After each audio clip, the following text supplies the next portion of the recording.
Bonjour à vous toutes et bonjour à vous tous, bienvenue sur ma chaîne Freddy Gall 1 où dans ce tutoriel vidéo d'informatique sur le traitement du son, nous allons voir comment dans Audacity nous pouvons récupérer la piste son alors que nous sommes sûrs que le fichier d'origine en avait une, et il se peut que ce tutoriel vous aide si vous êtes dans ce cas. Sinon, c'est que il y aura peut-être d'autres solutions, mais une des solutions est la suivante.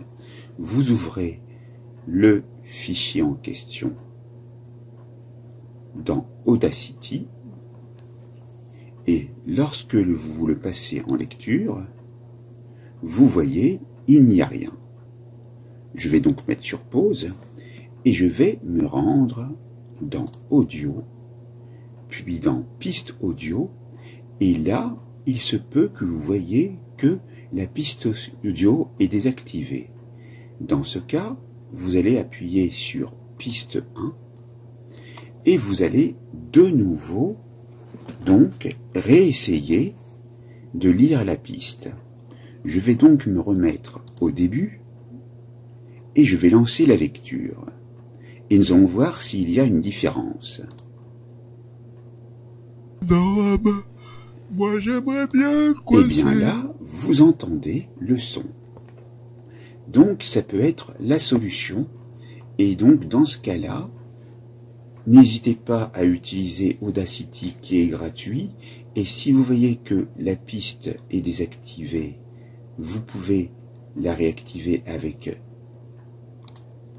la piste que vous voyez. Si vous ne voyez pas piste 1, c'est donc que vous avez vraiment, peut-être par une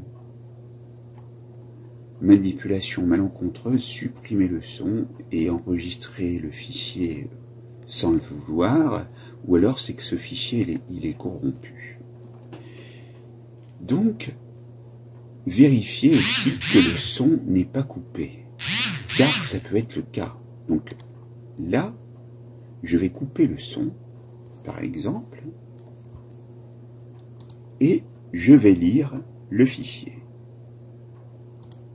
Et lorsque je retourne dans Audio, piste audio, je vois que la piste 1 est bien activée.